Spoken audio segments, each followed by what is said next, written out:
1절에서 5절 말씀입니다. 아브라함 때에 첫 흉년이 들었더니 그 땅에 또 흉년이 들매 이삭이 그랄로 가서 블레셋 왕 아비멜렉에게 이르렀더니 여호와께서 이삭에게 나타나 이르시되 애굽으로 내려가지 말고 내가 네게 지시하는 땅에 거주하라. 그 땅에 거류하면 내가 너와 함께 있어 네게 복을 주고 내가 이 모든 땅을 너와 네 자손에게 주리라. 내가 내 아버지 아브라함에게 맹세한 것을 이루어 내 자손을 하늘의 별과 같이 번성하게 하며 이 모든 땅을 내 자손에게 주리니 내 자손으로 말미암아 천하 만민이 복을 받으리라. 이는 아브라함이 내 말을 순종하고 내 명령과 내 계명과 내 율례와 내 법도를 지켰음이라 하시니라. 아멘. 우리 앞에 좌우에 있는 분들과 인사 나누겠습니다. 잘 나오셨습니다.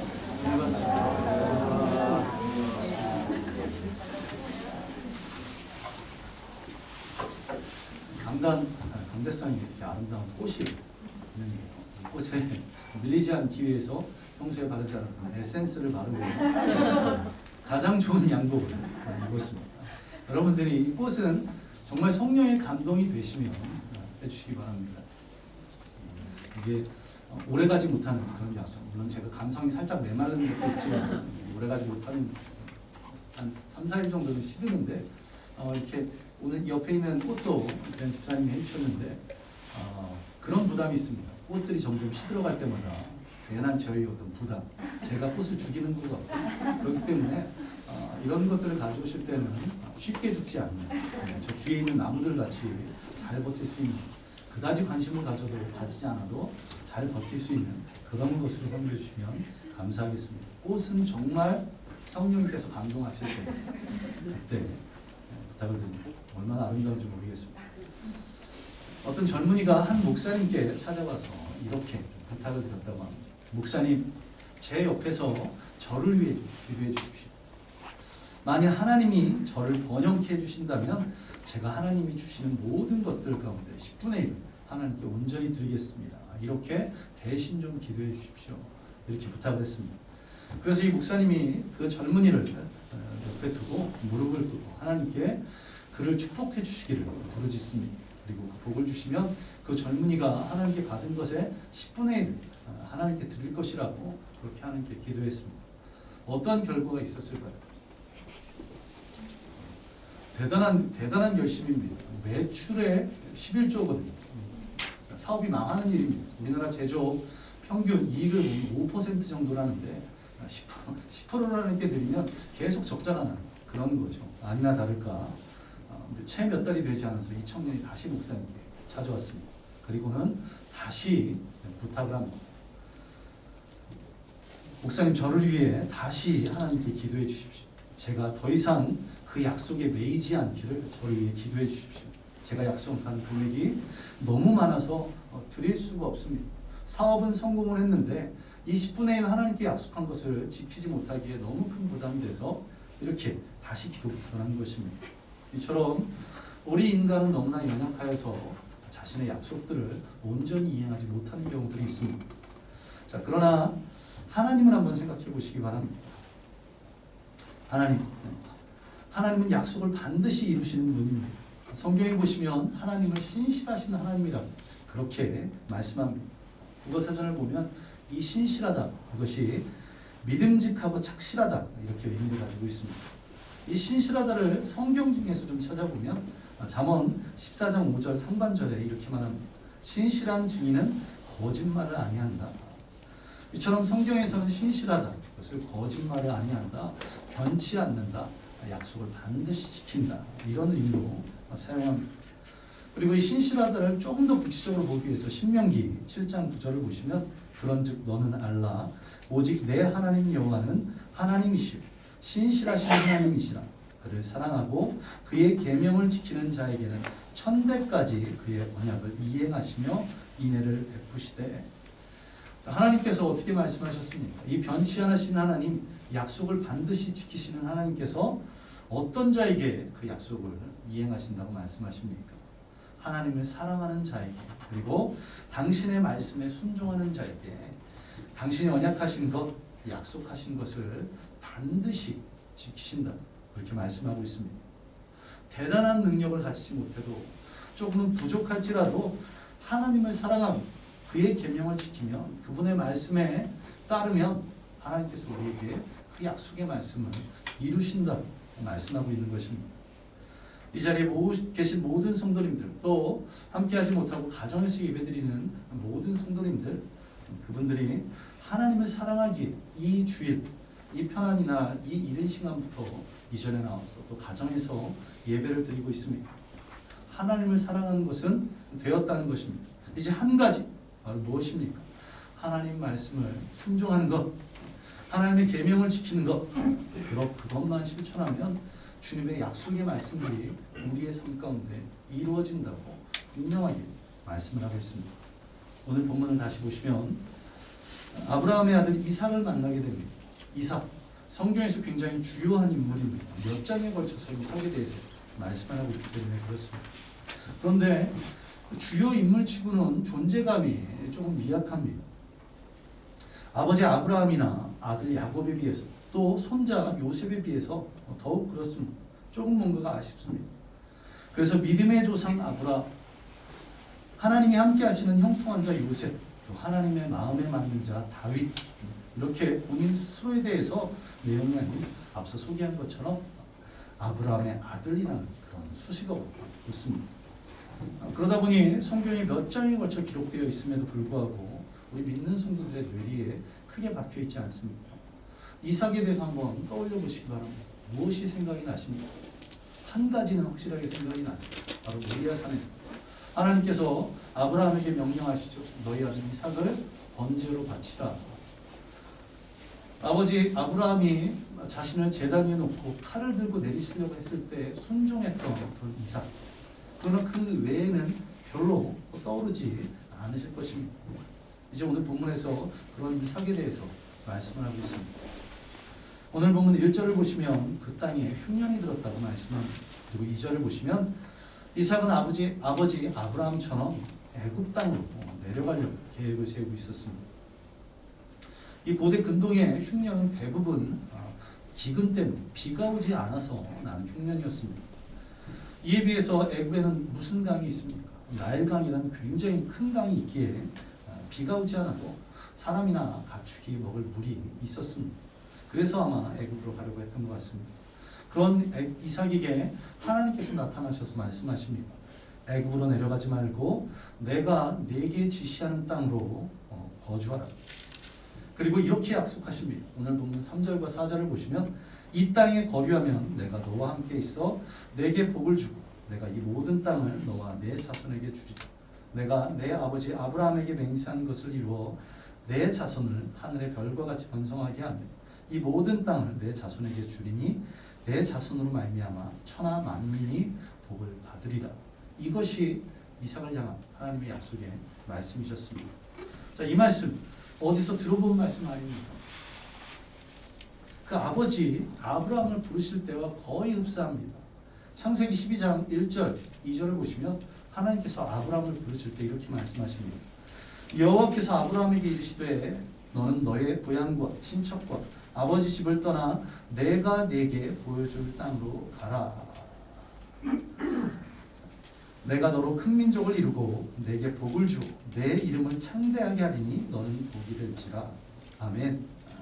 자, 이 땅에 거류하며 이것과 내가 네게 보여줄 땅으로 가라. 이 말씀.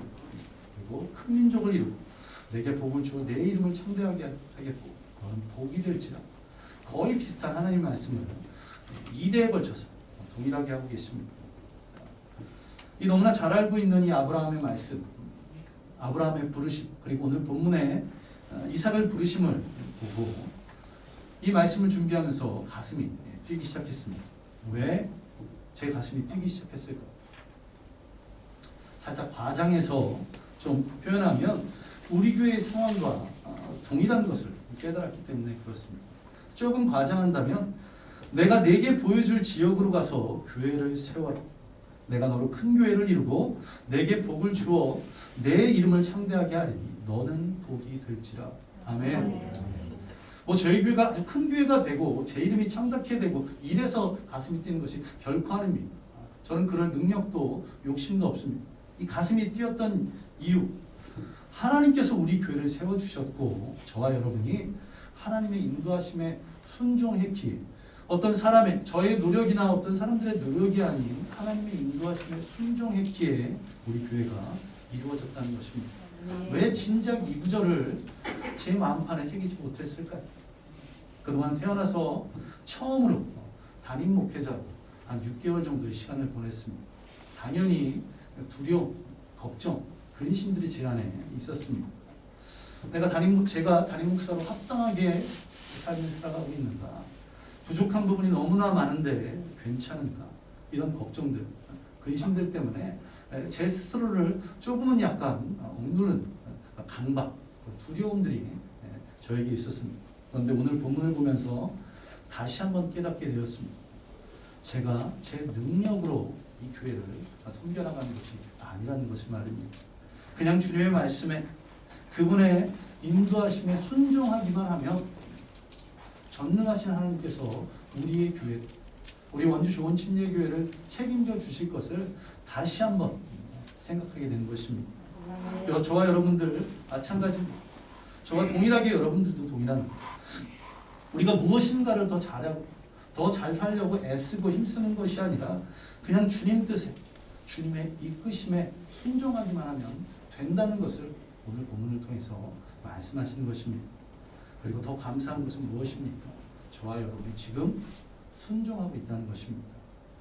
세상 사람들의 말처럼 이제 저와 여러분은 어떤 것만 하면 됩니다.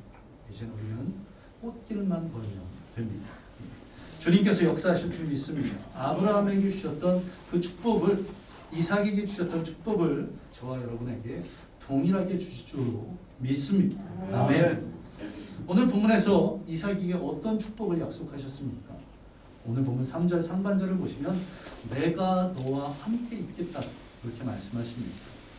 하나님께서 함께 하신다는 것, 이게 무슨 의미입니까? 하나님께 함께 하신다. 너무나 잘 들었는데, 잘 알고 있는 내용인데 이게 무슨 의미입니까? 요셉의 삶을 보면 이거 쉽게 이해가 됩니다. 창세기 39장이 요셉의 삶 가운데 가장 고난의 시기를 말씀하고 있는데 창세기 39장 2절 하나님께서 여호와께서 요셉과 함께 하심으로 그가 형통한 자가 되어 그의 주인 애굽 사람의 집에 있습니다. 또 23절에 그가 감옥에 갇혔을 때입니다. 여호와께서 요셉과 함께 하심이라 여호와께서 그를 범사에 형통하게 하셨더라. 전능하신 하나님께서 함께 하시니 형통한 사람이 되었다고, 범사가 형통했다고 성경은 말씀하고 있습니다. 만사 형통, 모든 일이 뜻대로 된다, 잘 이루어진다, 그런 의미입니다. 저와 여러분의 삶 가운데 문제들이 해결될 줄로 믿습니다. 근심이 사라질 줄로 믿습니다. 우리의 막힌 담들이 허물어질 줄 믿습니다. 이러한 범사의 형통을 경험하는 저와 여러분 되시기를 간절히 소망합니다. 또 어떤 축복을 주시겠다고 이삭에게 약속하고 계십니다. 3절과 4절을 보시면 내게 복을 주는 것뿐만 아니라 내 자손들에게 복을 주시겠다고 말씀하고 계십니다. 우리 자신이 복을 받는 것은 물론 우리의 자녀들, 아니 자손 대대로 축복하신다고 말씀하고 있습니다. 얼마나 감사한 말씀입니까? 나뿐 아니라 자손 대대로입니다. 모든 부모님들이 그러시겠지만 자신보다는 자녀들이 더 걱정이 되실 것이고 자신보다는 자녀들이 더 잘 되기를 바라실 것입니다. 이 험한 세상 어떻게 살아갈까? 자녀들이 장성한 분들은 좀 걱정이 덜 하시지만 저는 아직 자녀들이 어리기에 이 자녀들에 대한 걱정이 있습니다. 제 아들, 딸이 올해 중학교 2학년, 중학교 1학년, 초등학교 6학년이 되는데 학생이기에 학생의 본분인 공부를 해야 되는데 공부하는 것은 얼마나 싫어하고 노는 것은 얼마나 좋아하는지 그래서 걱정입니다. 아주 어릴 때부터 조짐이 보였습니다. 분명 밤 늦은 시간이 돼서 자야 되는 그 시간인데 꾸벅꾸벅 졸면서도 놀겠다고 장난감을 붙들고 있었던 그런 기억이 납니다. 그때 더 기도했어야 됩니다. 아버지 하나님 이 영혼 붙잡아 달라고 더 기도했어야 되는데 후회가 됩니다. 저렇게 놀기만 좋아해서 이런 경쟁 사회에서 어떻게 적응할지 걱정입니다. 그런데 오늘 본문에서 어떻게 약속하십니까? 자녀들, 아니 자손들을 책임져 주실 것을 말씀하고 계십니다. 얼마나 감사한 일입니까? 저와 여러분뿐만 아니라 자손들까지 대단한 능력이 없어도 주님께서 주시는 축복으로 말미암아 능력 있는 삶을 살아갈 줄로 믿습니다. 아멘. 자, 이러한 이삭을 향한 하나님의 약속의 말씀이 있었습니다. 약속의 말씀이 있는 것으로 그치면 안 되고요. 어떻게 되어야 됩니까? 약속을 해주셨는데 그것이 이루어져야 되죠. 예. 그의 삶이 정말 형통했고 자손들, 자신은 물론 자손들이 잘 되었나요? 살고 있는 땅에 흉년이 들어서 그 땅에 살지 못하는 상황, 어떻게 형통했다고 할 수 있겠습니까? 또한 그랄 땅으로 가서는 그 백성들이 자신을 죽일까 봐 아내를 누이라고 속여야 하는 그런 것인데 복을 받고 있는 것일까요? 하나님께서 축복을 언제 내리십니까? 계속해서 말씀드린 것처럼 하나님께서 그 말씀하신 바를 이루어 주시는 것, 그것은 바로 순종할 때, 그 말씀대로 살아갈 때입니다. 오늘 보면 5절을 보시기 바랍니다. 이는 아브라함이 내 말을 순종하고 내 명령과 내 계명과 내 율례와 내 법도를 지켰음이라 하시니라. 아브라함이 순종했기에 너에게도 이런 축복을 주시겠다고, 너도 지키면 너희 후손들도 주시겠다고 말씀하고 있는 것입니다.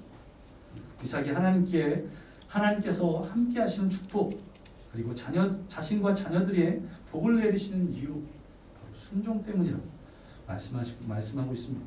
하나님께서 가장 기뻐하시는 것, 주님 말씀에 순종하는 것임을 잊지 마시기 바랍니다. 우리가 너무나 잘 알고 있는 말씀입니다. 사무엘상 15장 22절 말씀. 사무엘이 이르되 여호와께서 번제와 다른 제사를 그의 목소리를 청종하는 것을 좋아하신 같이 좋아하시겠나이다. 순종이 제사보다 낫고 듣는 것이 순양의 기름보다 낫다. 순종이 제사보다 낫고 듣는 것이 순양의 기름보다 낫다고 그렇게 말씀하고 있습니다. 하나님께서는 출애굽 때부터 이 아말렉 족속을 멸절시키라고 진멸하라고 말씀하셨습니다. 그리고 사울 왕이 이스라엘의 첫 번째 왕이었던 사울 왕에게 이 기회를 주셨습니다. 그러나 사울 왕은 어떻게 합니까? 이 아말렉과의 전쟁에서 승리한 아말렉 왕 아각을 살려줍니다. 그리고 가장 좋은 것들을 남겨놓고 가치가 없는 것들만 다 진멸합니다. 그리고는 사무엘이 왜 불순종했냐고 말할 때에 하나님께 바치기 위해서 가장 좋은 것을 남겨두었다, 그렇게 변명합니다. 그런 가운데 했던 말씀이 오늘 방금 읽었던 사무엘상 15장 22절 말씀입니다. 순종이 하나님께 제사 드리는 것, 예배 드리는 것보다 더 낫고 하나님의 말씀을 온전히 따르는 것이 순양의 기름, 가장 좋은 제물을 바치는 것보다 낫다고 말씀하고 있습니다.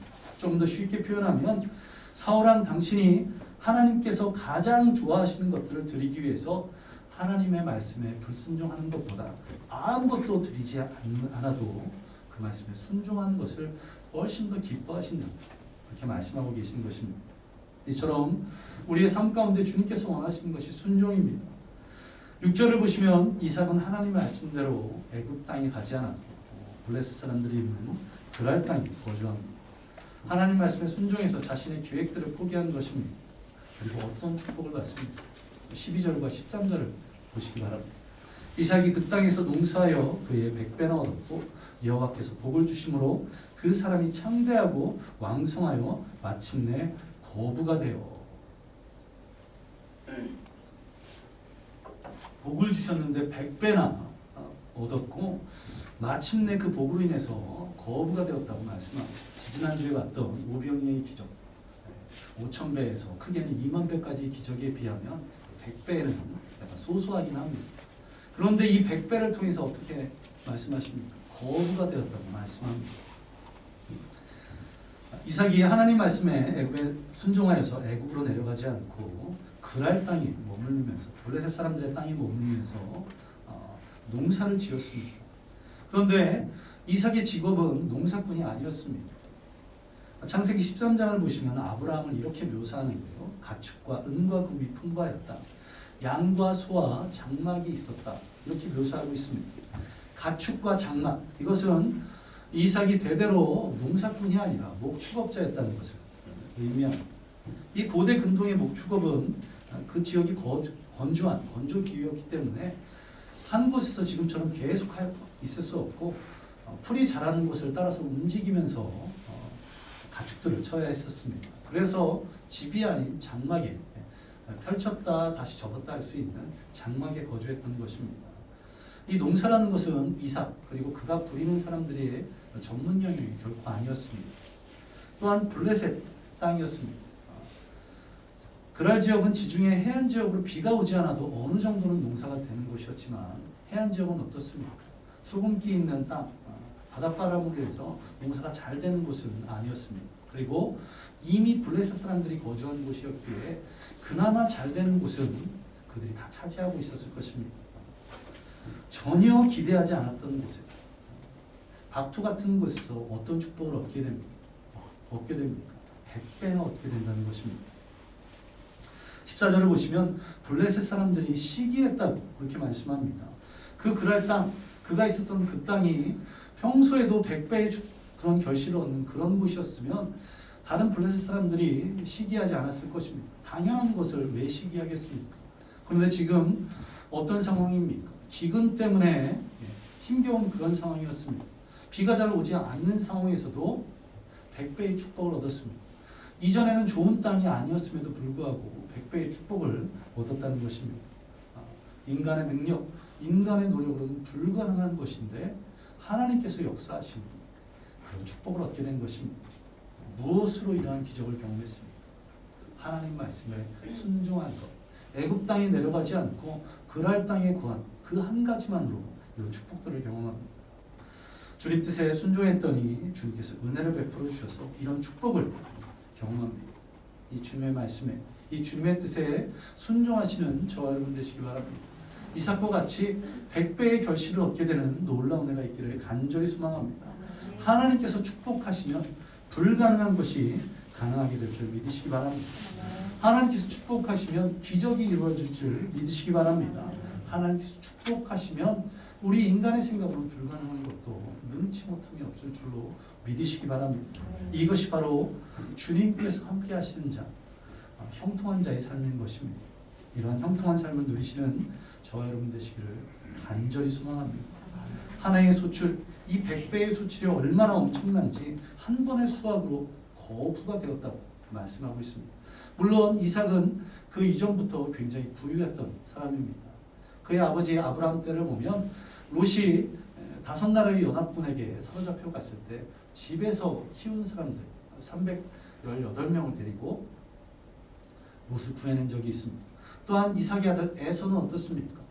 그가 동생 야곱과의 갈등으로 야곱이 외삼촌 라벡에 도망쳤다가 다시 돌아올 때 어떻게 합니까? 400명의 사람들을 이끌고 야곱을 맞이하러 가는 것을 보게 됩니다. 그의 아버지 때는 318명, 아들의 때에는 400명. 가난한 사람 아니었습니까? 부유했습니다. 그런데 성경은 어떻게 말씀하고 있습니까? 한 번의 수출로 그냥 부유한 정도가 아니라 거부가 되었다고 말씀하고 있습니다. 이 한 번의 축복으로 이삭이 얼마나 방성해졌는지 그 그랄 땅을 다스렸던 블레셋의 왕 아비멜렉이 이 땅을 떠나줄 것을 말합니다. 또한 블레셋 사람들이 이삭을 질투하여서 그의 아버지 때의 우물들을 다 메워버립니다. 또 이삭이 딴 곳에 가서 우물을 파면 그것을 빼앗고 할 정도였습니다. 한 나라의 왕이 두려워할 정도의 축복, 다른 사람들이 질투할 정도의 축복을 누리게 된 것입니다. 그리고 오늘 본문 24절에서 이렇게 성경은 말씀하고 있습니다. 하나님께서 다시 이삭에게 밤에 찾아오셔서 이렇게 말씀합니다. 내 종 아브라함을 위하여 내가 너와 함께 있어 내게 복을 주어 내 자손이 번성하게 하리라. 그 땅의 왕이 경고하고 그 땅의 주민들이 시기 질투하는 가운데 하나님께서 다시 오셔서 이삭에게 근심하지 않도록 순종했던 걱정하지 않도록 다시 한번 약속의 말씀을 말씀하고 계십니다. 이삭이 걱정하지 않도록 근심하지 않도록 하나님께서 이렇게 역사하시니 어떠한 일이 벌어집니까? 26절 보시면 당시 왕이었던 아비멜렉이 군대 장관들과 함께 찾아와서 협박하는 것이 아닌 이제 용서를 구하는 것을 보게 됩니다. 그리고 29절에 이렇게 말씀하고 있습니다. 너는 우리를 해하지 말라. 자신은 한 나라의 왕이었고 이삭은 한 가문의 가장이었습니다. 그런데 불구하고 왕이 이삭에게 하는 말입니다. 너는 우리를 해하지 말라. 이는 우리가 너를 범하지 아니하고 선한 일만 내게 행하여 내가 평안히 가게 하였음이니라. 이제 너는 여호와께 복을 받은 자니라. 아멘. 이제 너는 여호와께 복을 받은 자니라. 이 여호와께 복을 받는 자가 되시기를 간절히 소망합니다. 주님의 말씀에 순종할 때 그 약속의 말씀들이 우리 삶 가운데 이루어질 줄 믿습니다. 우리 자신은 물론 우리의 자식들까지 우리의 자손 대대로 주님의 축복이 여러분 가정에 임할 줄로 믿습니다. 내가 형통하는 삶을 사는 것은 물론 우리의 자녀들, 우리의 자손 대대로 형통하게 될 줄로 믿습니다. 이런 믿음의 가정, 축복의 가정 되시기를 간절히 축복합니다. 주님 말씀에 순종할 때 그 약속의 말씀들이 우리의 삶 가운데 이루어진다는 것입니다. 이제 한 예화를 마지막으로 말씀을 마무리하겠습니다. 아프리카에서 선교 사역을 감당했던 리빙스턴, 맹수들과 식인종들이 우글거리는 그런 아프리카에서 16년 동안 주의 복음을 증거했습니다. 많은 사람들이 그의 간증을 들으면서 선교 보고를 들으면서 깜짝 놀랐습니다. 그리고는 한 청년이 이렇게 묻습니다. 그 무서운 곳에서 어떻게 하나님의 말씀을 전할 수 있었습니까? 그러자 리빙스턴이 이렇게 대답했다고 합니다. 그가 지체하지 않고 자신이 가장 사랑하는 두 성경 구절을 암송했다고 합니다. 내가 너희를 고아와 같이 버려두지 아니하고 그리고 내가 세상 끝날까지 너희와 항상 함께 있으리라 하시니라. 아멘. 이 두 말씀을 확실히 믿고 그 약속의 말씀 순종함으로 말미암아 아프리카에서 그 위험한 땅에서 16년간 사자에게 물리기도 하고 식인종에게 추적을 당하기도 하면서 그 사역을 감당할 수 있었던 것입니다. 약속의 말씀을 믿고 그 말씀에 순종하시기 바랍니다. 그리고 하나님께서 축복하심을 말미암아 그 약속의 말씀들이 우리의 삶 가운데 이루어졌어. 우리가 형통한 자가 되고 우리가 잘 되고 자손들이 잘 되는 놀라운 축복들을 누리시기를 간절히 소망합니다. 우리 함께 찬양 드리겠습니다. 계속해서 하나님께 찬양 드리고 있는 행복 찬양 다시 한번 하나님께 찬양 드리겠습니다.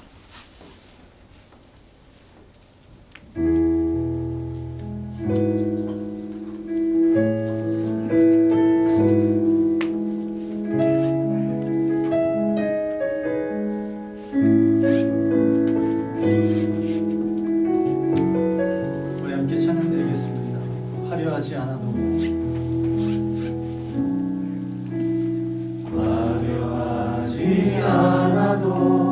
정결하게 사는 삶 가진 것이 적어도 감사하며 사는 삶 내게 주신 작은 일 나눠주며 사는 삶 이것이 나의 삶의 행복이라오. 눈물 날 일 많지만 기도할 수 있는 것 억울한 일 많으나 주를 위해 참는 것 비록 작은 삶 주 뜻대로 사는 것 이것이 나의 삶의 행복이라오. 이것이 행복, 이것이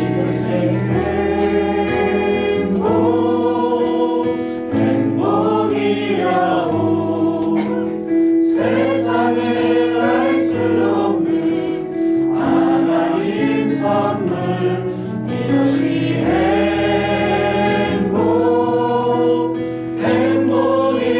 행복이라오. 하나님의 자녀로 살아가는 것 이것이 행복이라오. 이것이 행복, 이것이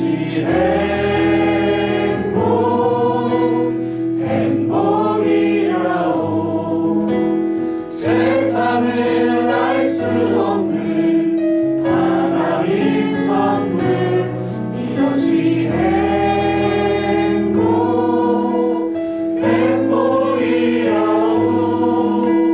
행복이라오.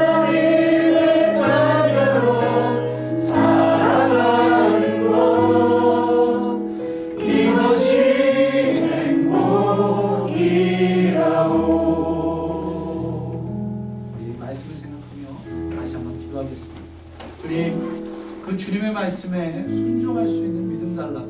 때로는 나의 상식으로 내 생각으로 이해가 되지 않을지라도 주님 말씀하신다면, 그것이 주님 뜻이라면 그것에 순종할 수 있는 귀한 믿음 달라고 우리 이 시간 함께 기도하겠습니다. 기도합니다.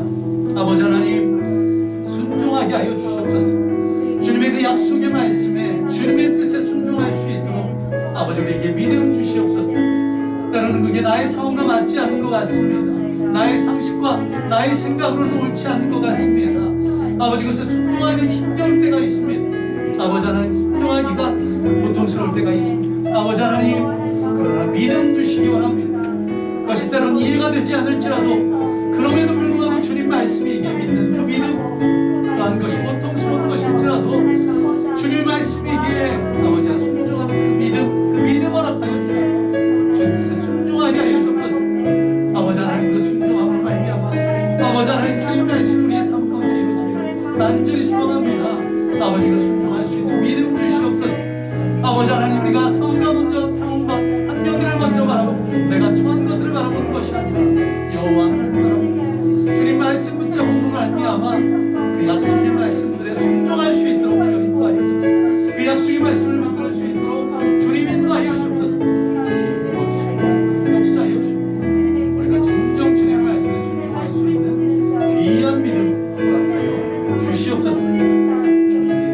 주님의 말씀에 순종할 믿음 주시는 믿음이요 모든 것 예수님 이름으로 간절히 기도합니다. 아멘.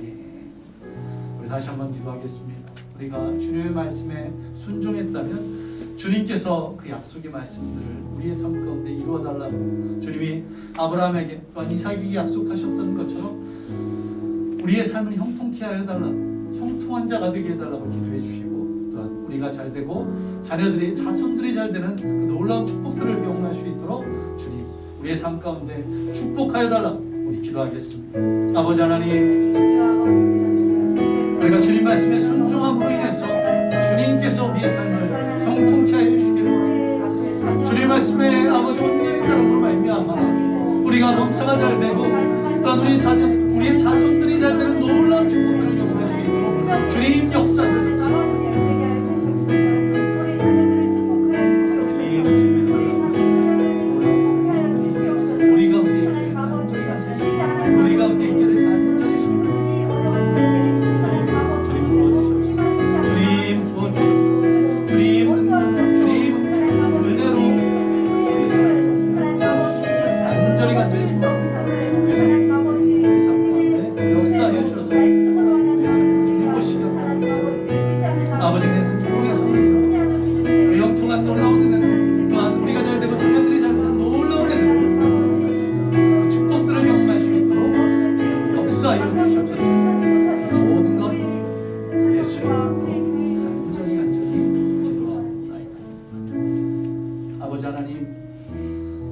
주님의 말씀은 우리의 삶 가운데 온전히 이루심을 믿습니다. 우리가 주님을 사랑하고 그 주님 말씀에 순종할 때 그 약속의 말씀들이 우리의 삶 가운데 이루어짐을 믿습니다. 주님, 우리의 삶을 형통케 하여 주시옵소서. 우리가 형통한 자가 되게 하여 주시옵소서. 또한 우리가 복을 받는 자 되게 하시고 우리의 자녀들이 잘 되고 또한 우리의 자손들이 잘 되는 놀라운 그 축복들을 경험할 수 있도록 아버지 하나님 주여 역사하여 주옵소서. 주님 말씀 붙잡고 그 말씀에 순종하여서 주 뜻대로 따라갈 때에, 또 주님 가신 그 길을 함께 걸을 때에 주님 이러한 축복들을 우리의 삶 가운데 행하여 주시옵소서. 또한 준비한 예물을 하나님께 드립니다. 그 드려진 손길마다 주님께서 축복하여 주시고, 또한 그 드려진 예물들이 하나님 나라를 확장하는데 또 하나님께 영광 돌리는데 귀하게 쓰임 받을 수 있도록 주님 역사하여 주시옵소서. 모든 것 예수님 이름으로 간절히 기도하옵나이다. 이제는 우리 주 예수 그리스도의 은혜와 무한하신 하나님의 사랑하심과 성령님의 함께하심과 충만하심이 오늘 말씀대로 주님 말씀에 순종하기로 작정한 모든 성도들 머리에 임하기를 예수 그리스도의 이름으로 간절히 축원하옵나이다. 아멘.